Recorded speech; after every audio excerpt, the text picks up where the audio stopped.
You unlock this door with the key of imagination. Beyond it is another dimension. A dimension of sound. A dimension of sight.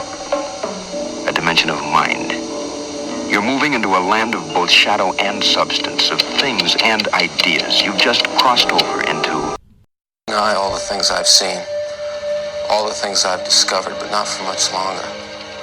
Because too many others know what's happening out there. And no one, no government agency has jurisdiction over the truth. You want answers? I think I'm entitled. You want answers? I want the truth! You can't handle the truth! Harry. And the truth shall set you free! Welcome, everybody, to another episode of 8192 The Truth. This is a Saturday episode. We got the band back together. This is Joel D. Supernaut. We got my partner, Brother Sin, Kevin Sinier, over there. Miss H is getting ready to go to the gym. And Lad is going to come down and do Lad picks in a little while.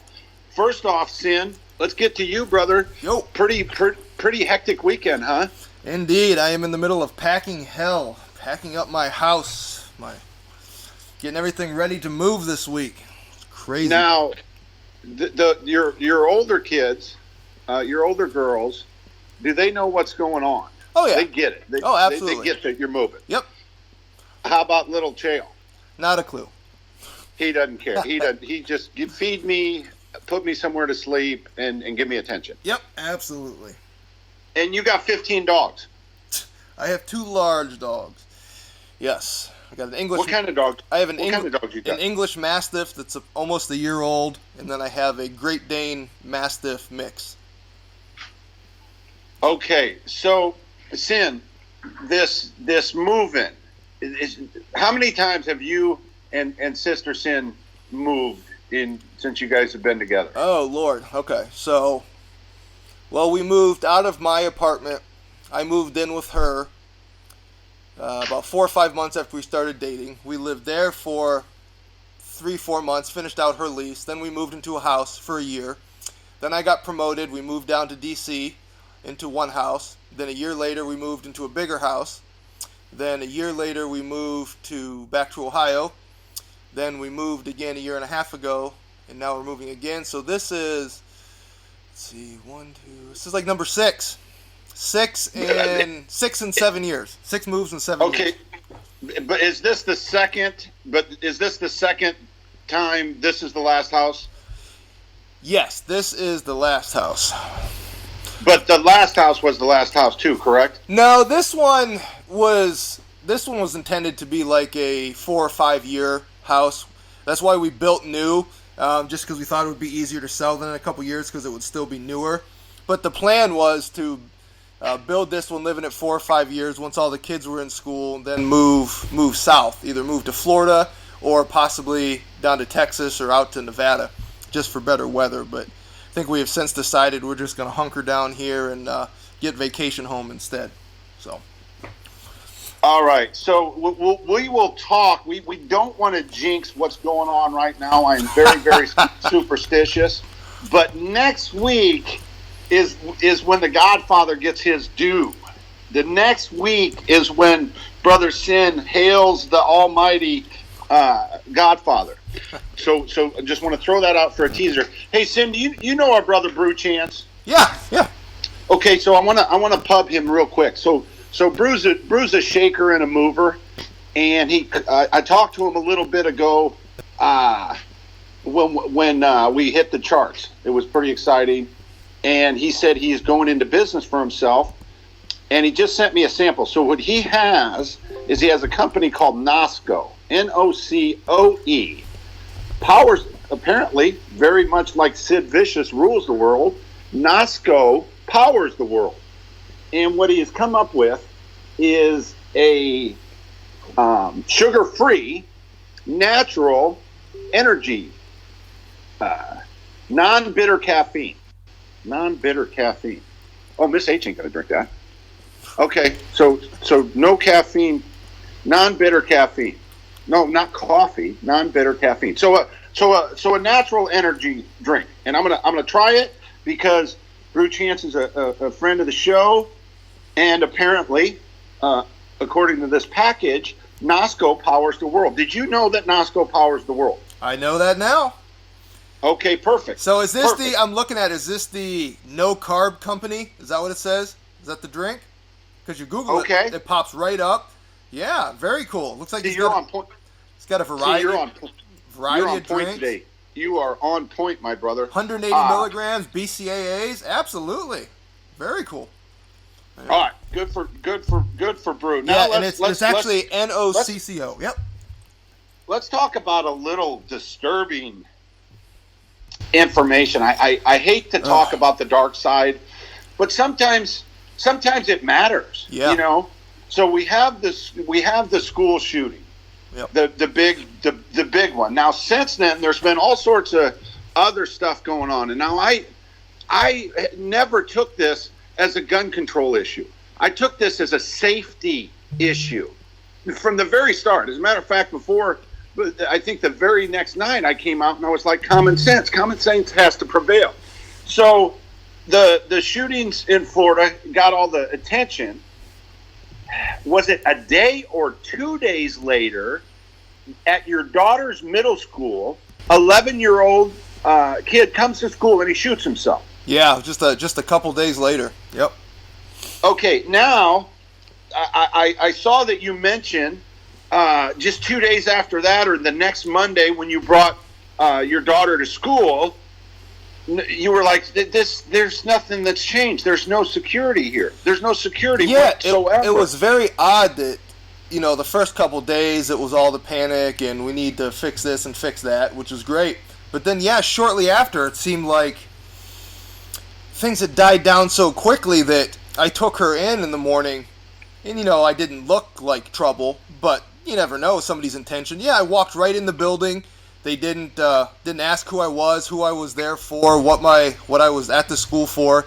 They just walked right in the front doors with everybody, and no stop, no question, no give your name, no ID, just right in the door. Now, during the daytime, they have to buzz you in, you tell them who you are, what you're doing. But in the morning, all doors wide open, no questioning, just flood right in with everybody else.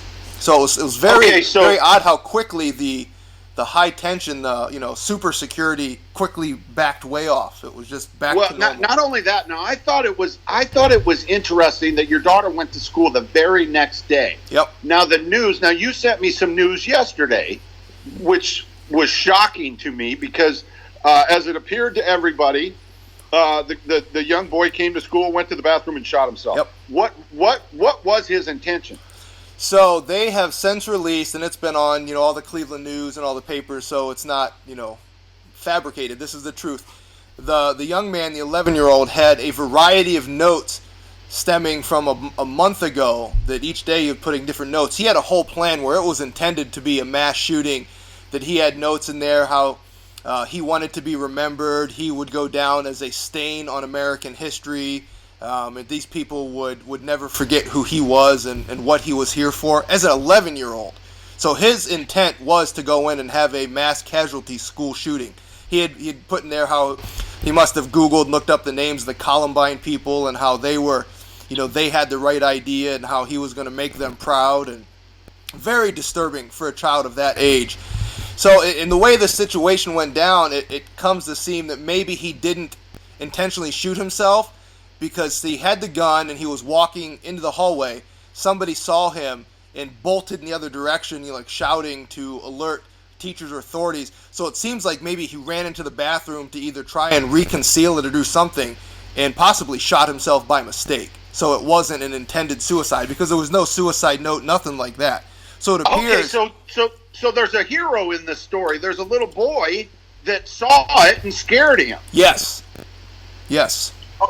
Does that little boy, has he got any swag for this? Has he got any? No, they haven't mentioned that kid's name or anything, so that hasn't been. Well, I think they should. I mean, we have an epidemic that we have to deal with, and there's a lot of different sides to it. One of the biggest sides, and I mentioned this like 2 days after the shooting. Lad had told me some kids were, laughing about it. We have so oversensitized and desensitized these children, where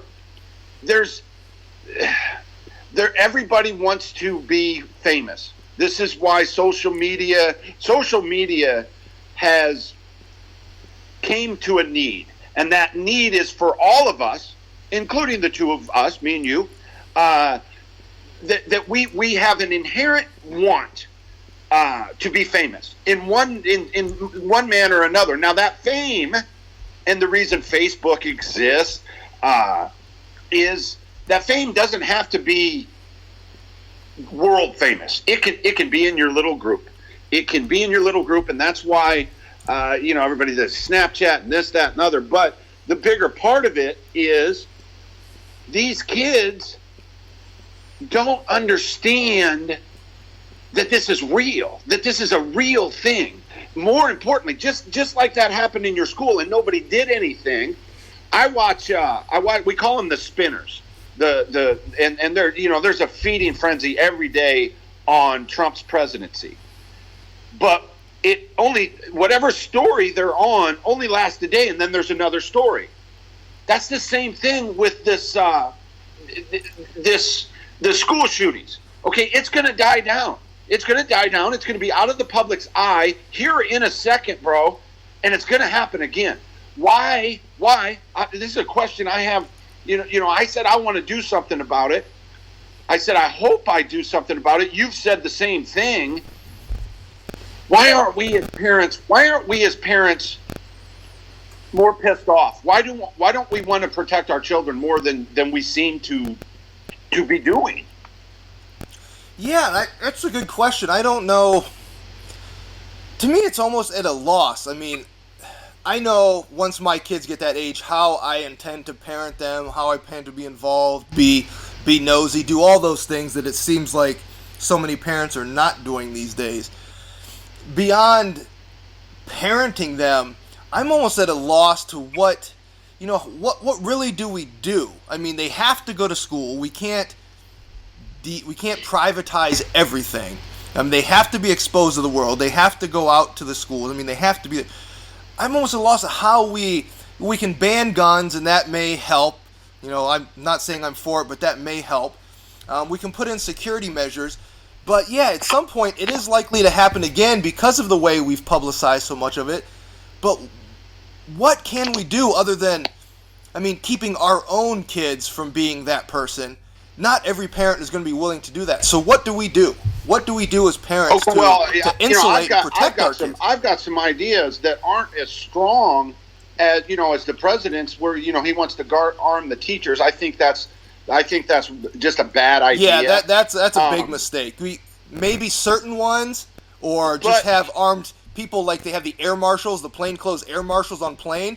Maybe give every school a couple of those to just walk and monitor. But arming every teacher is a bad idea. But it seems to me that there's almost never, when this happens, it's almost never surprising that kid did it. Okay? Absolutely. Okay. So by eliminating who's not a threat, okay, that should be able to be done pretty simply and pretty quietly through a student teacher meeting, because these kids that do this have a lot of problems. There's all sorts. So now you're narrowing the field. Okay. So now you're narrowing the field. And do you see what I'm saying? Yeah. Profiling. All right. So Sin, before we get, let's stay on this, but we got a short time today, and we need to get Lad's picks in. So Lad, come on up here. I do want to mention the last show. Lad was 4-4, which wasn't a great showing, but his 4 wins, he called the way. So that's pretty big. That's more impressive than picking the winners. Calling when and how. That's yeah. Cool. So Lad, come on, pump in the Lad's picks, and then we'll finish up on this, and then we'll talk about the UFC. Yep. All right. So Can you see me? Yep. We're good. It doesn't matter. You're just talking. Okay. This is UFC 222, Cyborg versus that Kutsina chick. Not the greatest pay-per-view in the world, but there is several fights that I do care about. I'm going to start off with the prelims. I heard that Mike Kyle, a UFC vet for 9 years now, is retiring. And what is shown about retired fighters or fighters that are coming up on retirement, they never win their last fight. It's very rare. I think I can only name one person that has won their retirement fight, and that is Chris Lytle. And I'm going for Zach Utto, the guy who's fighting him, by second round knockout. CB Dalloway is fighting Hector Lombard. I'm going... Dalloway's definitely better on the ground. He has way better wrestling. So I'm going for him by second round TKO. Another really good fight is John Dodson versus Pedro Munoz. That's at flyweight. They fight like flies all the time. Dodson, I think, has the better power, but Munoz has had 4 consecutive wins by submission. So I am definitely going for Munoz by second round submission. Kat Zingano, who was one of the top contenders, but she got injured multiple times. She hasn't fought in like a year and a half, I think. Is fighting Ketlin Rivera, an undefeated girl that is 9-0. I'm going for Vieira by second round submission. She has definitely been way more active, and she's fought top competition. A good heavyweight fight where Arlovsky might be coming up on retirement. Stefan Struve is fighting Andrei Arlovsky. Never had a problem with Stefan Struve, but I don't think he can beat anybody out inside the top 10 or like the top 7 contenders. Is shown in his fights. Been in the UFC for almost 10 years now. Arlovsky's probably the longest reigning UFC vet. He won the heavyweight title like 12 years ago, and he's been in the UFC, I think, since 2000, even before the Zupa era. I'm going for Struve by second round submission. I still think Struve has way more time left, and yeah, he can definitely beat Arlovsky on the ground. He'll probably knock him down and then submit him by a rear naked choke.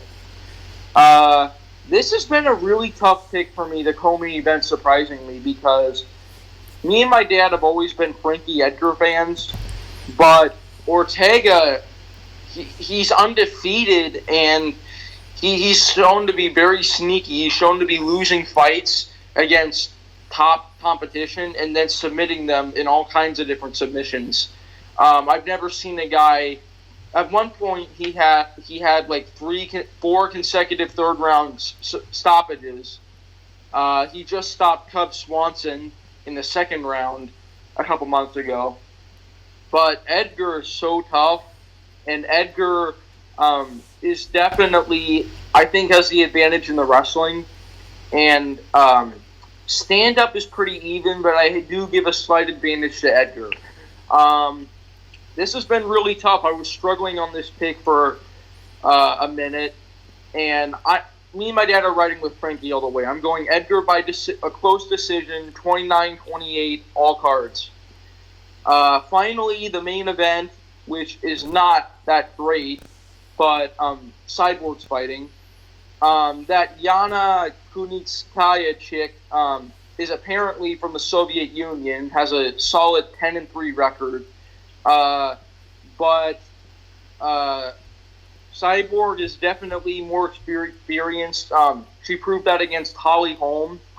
It was a very close fight, but you can tell Cyborg definitely won that fight based on her hands. I'm going Cyborg by second round TKO. I think it's going to be a brutal fight, but we're going to see definitely how that Yana Kutskia chick is or isn't. All right, cool. Thanks for that. So here let's stay on the UFC scene, and then we'll close up with the schools. Yeah. Now, Sin, does your wife know how many different female MMA fighters you have crushes on? There's 2, and no, she does not. Okay. Does she listen to the show? Yes.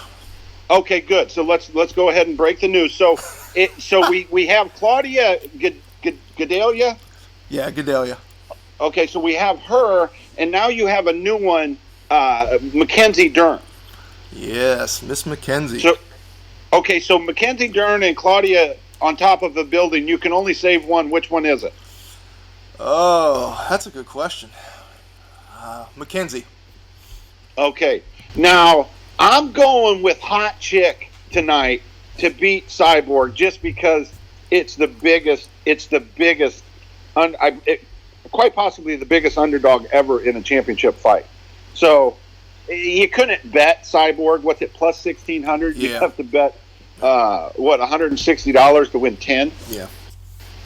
Yeah, so you couldn't do that. And Kunitskaya, I mean, I know it's just warm-ups and stuff for her open sparring, whatever the hell they call it, but she looked good. I mean, she's very quick on the feet. Chick in red just always works for me. Yeah, very true. There's just something about red. So, but let's talk about their man. I tell you what, lad's right. I'm sure you're the same way. You're a big Frankie Edgar fan. Yes. How can you not? How Absolutely. can you not be a Frankie Edgar fan? But a star could be born tonight, man. This entire show, this Brian Ortega. Now that we've got some FaceTime with this guy's just good people. He's a good human being, and he's tougher than hell. Did you see him sparring with his brother, and then did an interview with his brother, and he was kind of treating his brother like I treat Lad. It was just beautiful. Yep. Yeah, absolutely. He's a great story, and yeah, his skill set, I mean, just deadly on the ground, but, took that time off with the injury and whatnot, and then came back, and his striking is, so improved. Yeah, he wins this. I mean, he's clear-cut, next match title shot. I mean, it's going to be a real star. And Frankie's going to have to keep him off his back. Yair Rodriguez was the last superstar, next best thing. And Frankie ran through him like soft butter. Yeah. Well, Frankie's a great wrestler. He's got phenomenal cardio and pace, so that will help him. But Ortega's got great cardio too. If Frankie can keep him off his back, then he may have a good shot. But if he takes Frankie's back, man, he is just so deadly with those chokes and that jiu-jitsu. I think that's really going to be the key. Yeah, it's been so long. It's the game's changed so much that the guys very few times does a top level guy get submitted. That doesn't it used to happen all the time. It very rarely happens now. This Ortega, he might be a version of Damian Maia, except with better with better skills all the way around and quite a bit younger. I'm with Lad, man. If I wasn't, Frankie born and bred, I've been rooting for Frankie forever since he fought Sean Shirk. If I wasn't that guy, I would probably pick, I could see myself picking Ortega. Who do you got in this fight? Again, I'm the same as you. My heart is with Frankie, but in just being practical, I'm going with Ortega. He's younger. He's on a hot streak. I think he's just got too many tools right now. See, I think Lad wants to go with Ortega too. He just can't do it. He just can't. It's he can't. tough. It's tough to ever go against Frankie. It's like picking against Chael. Yeah. So, after Lad going through this card, it seems like a pretty good card. No, yeah, there's some really good fights. I mean, it hasn't gotten a lot of press because the main headliner fell through, but again, you got Struve and Orlovsky. Struve, who was one of only 2 people to take out the champ Stipe. He has got a win over Stipe, so that's big. The Zingano fight, who knows? That's hit or miss. But yeah, boy, did you notice how many second round subs Ladd had? 1, 2, 3, Yeah. 4, like 5 second round finishes. I did. That'll be crazy. Somebody out there will bet it. Yep. And Ladd can get hot. I tell you, the prelims are almost as good as the main card. Now there's a guy out there that's 9-0 with an afro, a white guy with an afro. Do you know who? It's Sean O'Malley. Sean, good O'Malley. job. Thanks, Ladd. Sean O'Malley. Now he's getting a little push on this thing, which kind of shows you the lack of star power. But I don't have a problem with the UFC trying to make new stars. I really don't. Now this kid, it's just so weird to watch the evolution of this sport where Sean O'Malley, what's he, how old is he? 21 years old? 23. Yep.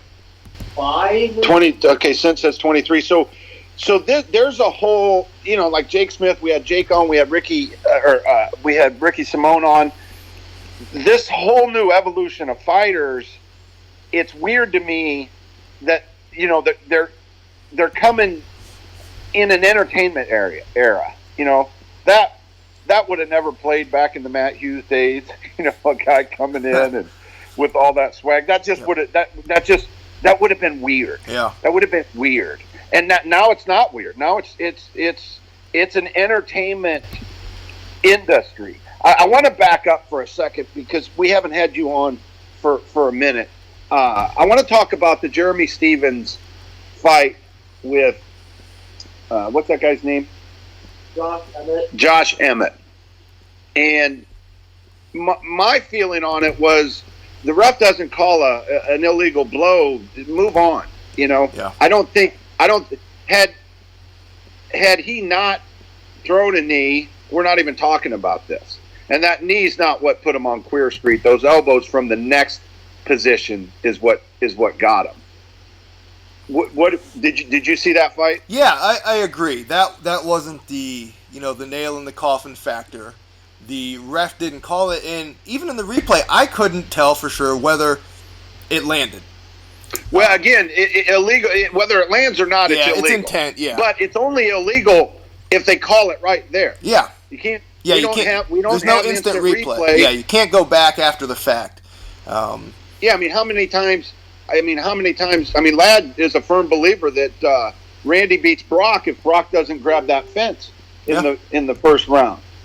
And since I'm a Randy Mark, I'm going to go ahead and agree with him. But you can't do that. I'm so happy for Jeremy Stevens because I think that was his 29th UFC fight. Yes, 8th or 29th or something like that. Yeah, and I would love him to get a title shot. I love the guys, and I love Michael Bisping. Bisping finally got a title shot, and he won, and he was the biggest prick ever as the champion, which was beautiful. But he did it in a cool way. You've heard me beat up on Colby Covington. Yes. Isn't there a difference between kind of being brash and then just being a dick? Yeah, what he came out and said about Mike Perry and his girlfriend was just, it took all class out of it. It took something that was kind of gimmicky, kind of being brash, kind of making character out of herself, and he just took himself to a disrespectful level. That's just kind of stuff you don't do, you don't say, and let's just look at this on American male with red blood in us. If somebody calls your old lady a horse face, and she's not a horse face, it doesn't matter if she's a horse face or not because the Perry's gal's beautiful. Yeah. But let's just look at it. If somebody calls Miss Sin a horse face, don't you got to go see him, Sin? Split second. Yeah. Yeah, you gotta go see him. So I like that. But again, what doesn't make any sense in this is you never punch down. You always punch up.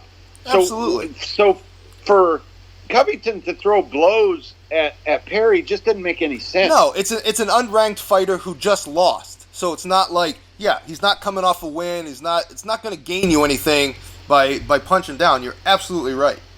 I talked about Donald Cerrone living a gimmick, and he has. He became we as fans made Donald into this, wild flying, do anything guy, and he just became that guy, and he can't get out of it. I watch a lot of these guys do this. A lot of these guys start living the gimmick, and I think Colby Covington's that guy. I think he is so into being basically a jerk, because see, Chael, the reason Chael got over was he had the, oh my God, I can't believe he said that, with an incredible amount of charm.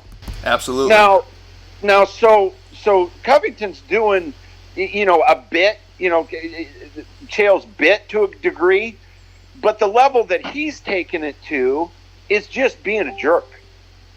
I don't know what his end game is, and quite frankly, again, I hate social media, this, that, and other, but if you've got as much pub as Colby Covington, and you only have 22,000 followers, last time I checked, maybe he's got some more, it's not working. No. It's not working. Why don't we just shut up? Yeah, and you're absolutely right. When Chael did it, like you said, it was with some charm, and it was more in the vein of a character, more of a almost WWE type character. Colby is just speaking as an asshole. I mean, there's no redeeming quality to it. Chael's was creative, it was funny, it was intelligent. Colby, is just being an ass, and it's doing him no favors whatsoever. Can I add something on that? Yeah, absolutely. So I completely agree with my dad that there's completely a difference with pretending to be a dick in the cage and like when it's fight media time, and there's just being a dick. Michael Bisping, I never had any problems with him because he had that charisma and he had that he can say stuff on the spot with his trash talking. He was the first guy to rival Chael in trash talking, but I've seen Bisping on Embeddeds, and I've seen Bisping coach The Ultimate Fighter, and Bisping is a truly good dude. He's a truly good family man, and he's a good person, great guy outside the cage. And I was so happy when he finally got the title shot. He had like 26 UFC fights, fighting against top competition.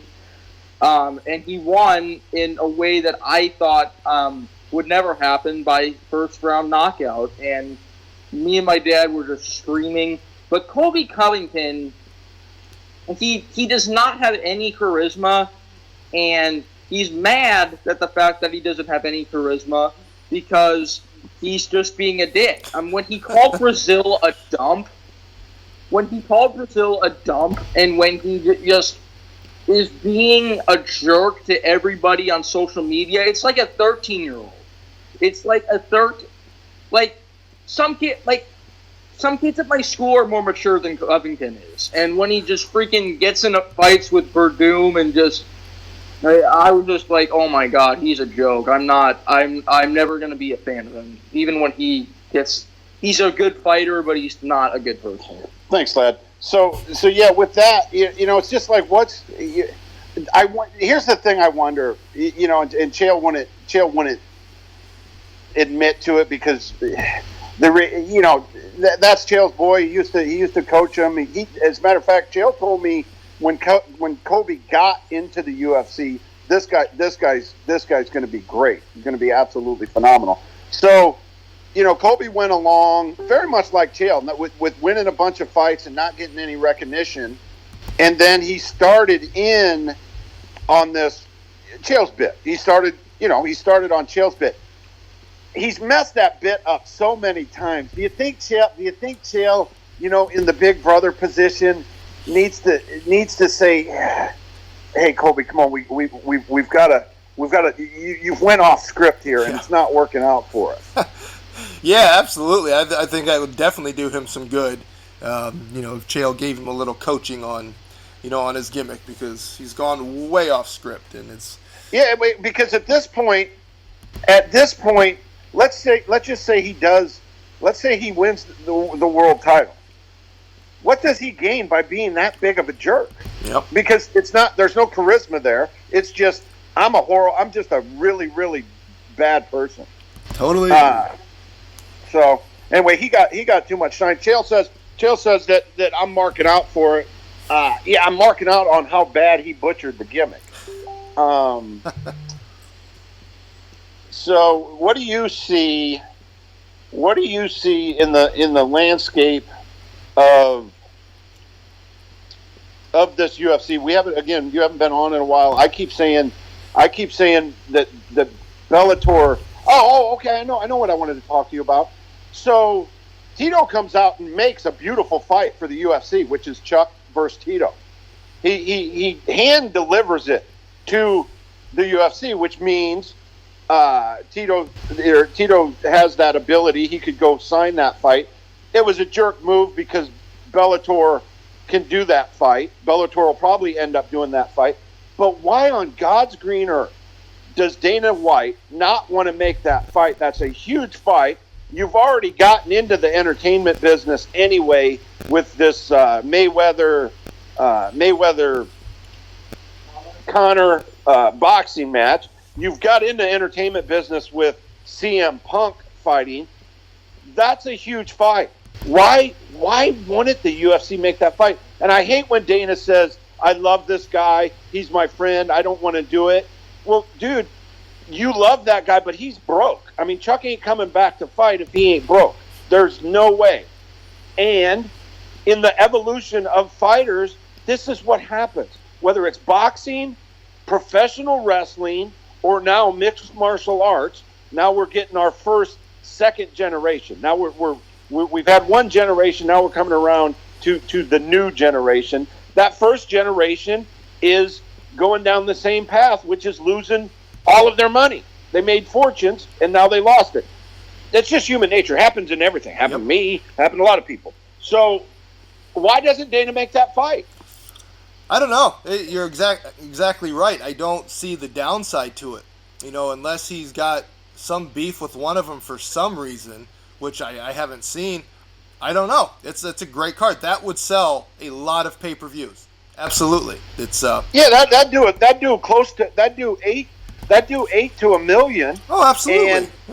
And they're not doing 8 to 1 million but a couple times a year. Yep. I mean, the fact that they did 350 to 380 with DC, Stipe, and who was the co-main on that card? There was the the DC defending his title against Osterrein, and Stipe versus Nagano. No. They only did 380 on that card.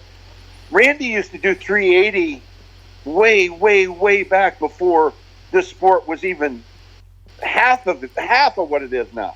Like before the Ultimate Fighter. Yeah, absolutely. And, I've heard it on multiple shows where they've talked about it. Dana keeps saying it was such a great year, but statistically, they said it was one of the worst years they've had in the last 5 or 6. It was just a horrible year in 2017 as far as pay-per-view buys and so forth. So I don't see why you would turn down such a great opportunity. Yeah. Yeah. Well, and another thing is if you're not going to, I hate the fact that the people that help build that sport, that help build that company, have very little of the company. I mean, Matt Hughes, it's tragic what happened to him. Hopefully he makes a full recovery. But let's look at the guys that helped that company grow. Randy, Tito, Chuck, Matt Hughes, BJ Penn. I mean, those are. Well, and GSP came around a little bit longer, but again, GSP is a perfect example. Man, for a guy that spits out, loyalty, this, that, and the other, I just don't see it. I just do not see it. I don't know why. I hate the fact that Randy has nothing to do with the UFC. It's sad. It's sad for me. It's like having 5 Curt Floods. You know who Curt Flood was? Absolutely. First free agent. Curt Flood was the first free agent. He was the one that changed how free agents were treated in the Major League Baseball, and he died broke. He died broke. The guys that helped that company the labor that helped that company, it's sad that they're not a part of the company. It's sad they're not taken care of. Absolutely. Completely agree. All right, so how we doing on time? I know you got a wrap soon. What are we looking at? Yeah, we've gone a good 40 so far. All right, cool. Yeah, it always goes fast. It always goes fast when you have something fun to talk about. Absolutely. Now let's get back to what we were talking about. I guess we'll have to finish on a serious note. It's painful to me. If I was a high school administrator, the very first thing I'm doing is bringing all the teachers together, and I'm having a workshop on how can we make sure this doesn't happen at our school. And that's not happening. It didn't happen at your school, where somebody went in and actually shot themselves. It hadn't happened in Lad's school, where I asked Lad, hey, do you guys even have a prevention matter in place? And he was like, no, not that I know of. We're just supposed to. And they actually had a scare a few weeks ago about an active shooter where they shut the school down, but none of the kids knew what the hell was going on or what to do. Huh. So, I think we need to go to the school. You need to go to the school. I need to go to my school and talk to my principal and say, hey, what are we doing?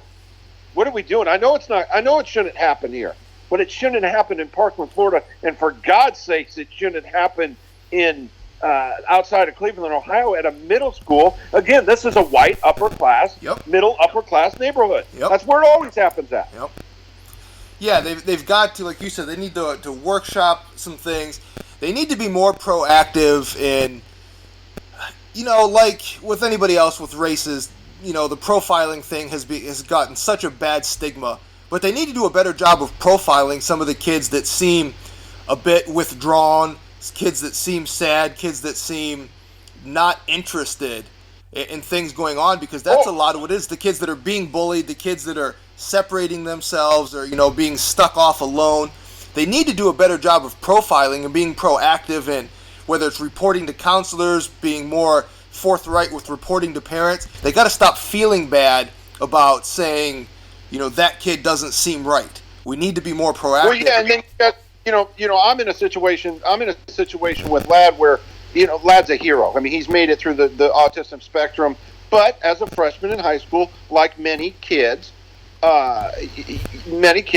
he feels isolated. He feels isolated, and he's being isolated. But what Lad has that not everybody has, he has parents that are going to immediately deal with it.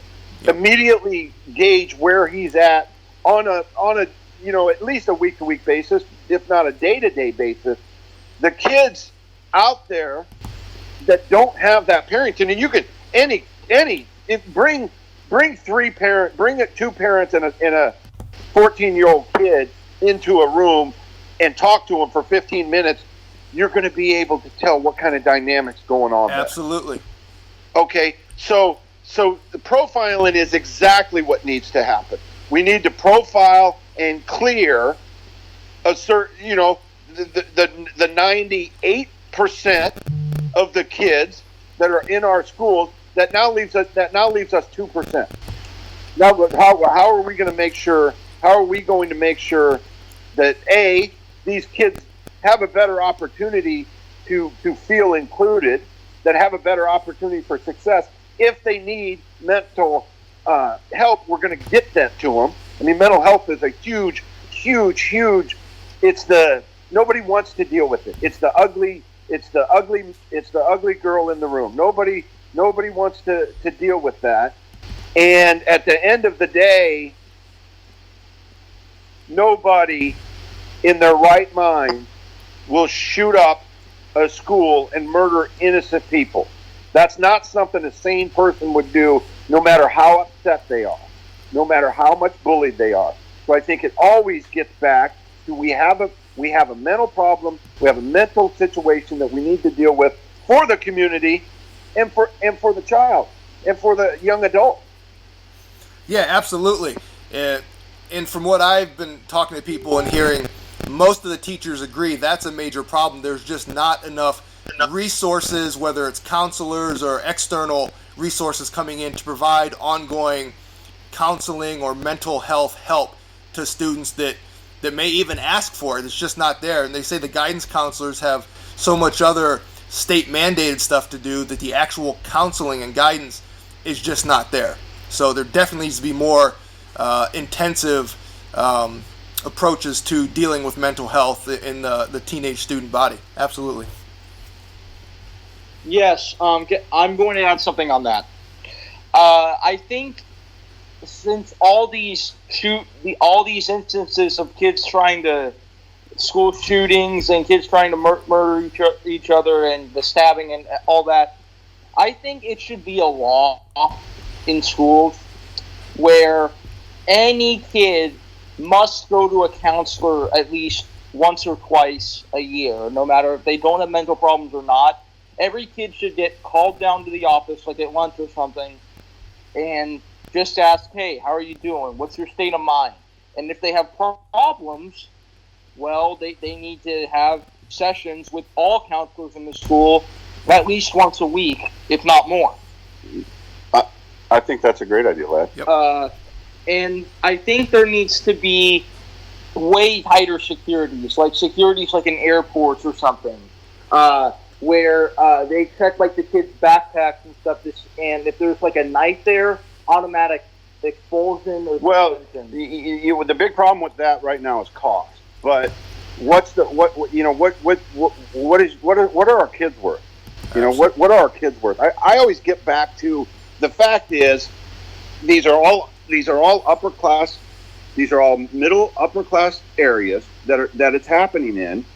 The first thing you do is you do the profiling. You get together as a school and you say, okay, who's our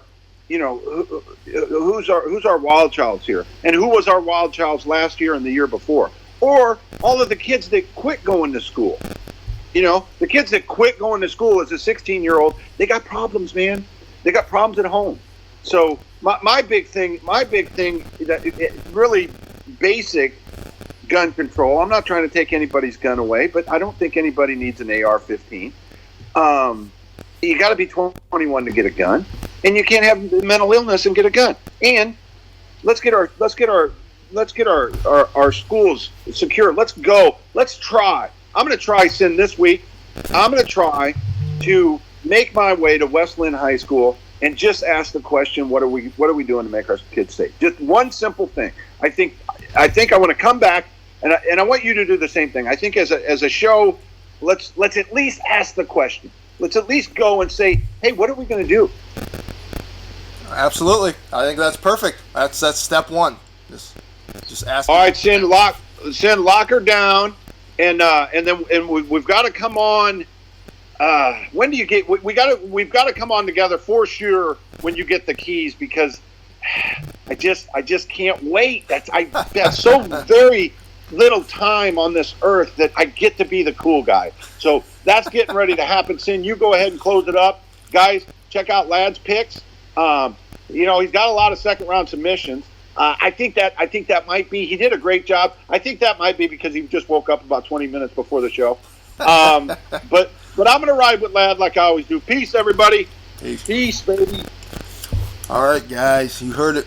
You heard it from the Godfather. You heard it from Lad. Got some great picks for the pay-per-view tonight. It's being a little bit undersold. I think it's not going to be too bad. There's some great fighters on there. A lot of ranked fights tonight. Brian Caraway, obviously Frankie and T-City. You got Cyborg, Kat Zingano. So there's going to be some good fights. I think it's going to pan out to be a better card than what they're making it out to be. So I look forward to that. And this will also be the first UFC pay-per-view to be sold via Amazon Prime Video service. So a new turn that way. And, it's kind of making me think with the amount of money that Amazon makes, Jeff Bezos being worth $96 billion, maybe Amazon's the streaming service that ends up buying the UFC TV rights. Not Fox, not ESPN. Maybe it's Amazon. That could be a new twist and, an interesting platform for the company. So, you heard it, guys. It's great to get back with you again and talk with Joel and, of course, Lad giving his great picks. Had some more serious, somber topics that, it's front of mind, so we got to talk about them. That's what we're here for. That's what you guys, need from us. So, we got to talk about some of those things. But again, just some fun, lighthearted stuff with the UFC and the pay-per-view, and certainly Joel leading into this coming episode where he makes the reveal of how Joel saved the day. So until next time, guys, do what?